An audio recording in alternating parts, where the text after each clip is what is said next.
Okay, let's have this example. Let's solve for the polynomial function of p of x is equal to 2x cubed minus 2x squared minus 18x plus 27. So, in solving polynomials using factoring, our first step will be to change our polynomial function to 0.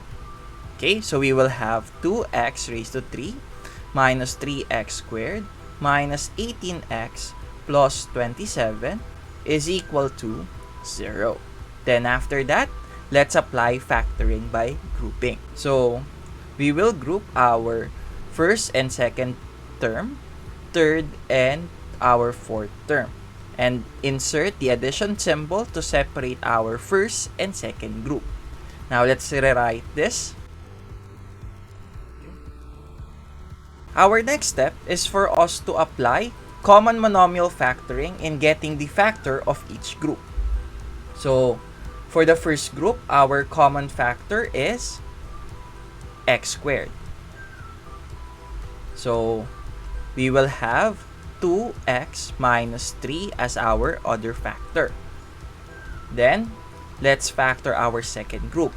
The common factor of our second group is negative 9. So, take note that our leading term must be positive as well. So, since negative 18x is our leading term for the second group, we must factor out the negative sign as well to make our leading term for the second group positive. So, this will give us 2x minus 3. Next is, let's observe our term. We have common factors, which is 2x minus 3. So, we will apply factoring, common monomial factoring. Factoring 2x minus 3 out, the remaining factor will be x squared minus 9. That is equal to 0. Then after applying factoring by grouping, we will now equate each factor to 0. So we will equate 2x minus 3 to 0 and x squared minus 9 to 0.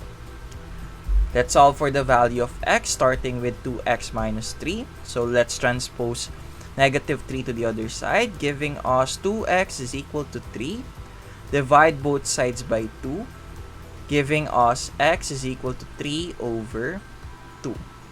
Okay, next, let's proceed to the second equation, giving us x squared minus 9 is equal to 0. Let's transpose negative 9 to the other side. Changing the sign, that will give us positive 9. Then let's get the square root of both sides, applying the square root property. Now, since we apply the square root property, we will get both positive and negative roots of square root of 9. So the square root of 9 is 3. So that will give us positive, negative 3. Let's write our final answer. So our value of x for this polynomial function will be 3 over 2, positive 3, and negative 3. And that will be our final answer. Ta-da! Alright. And that is it. If you like this video, give it a thumbs up.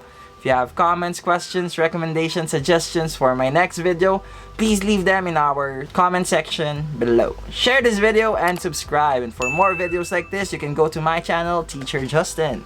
And that is it for today. Again, I'm Teacher Justin. Goodbye, God bless, and stay safe. See you on my next video. Peace.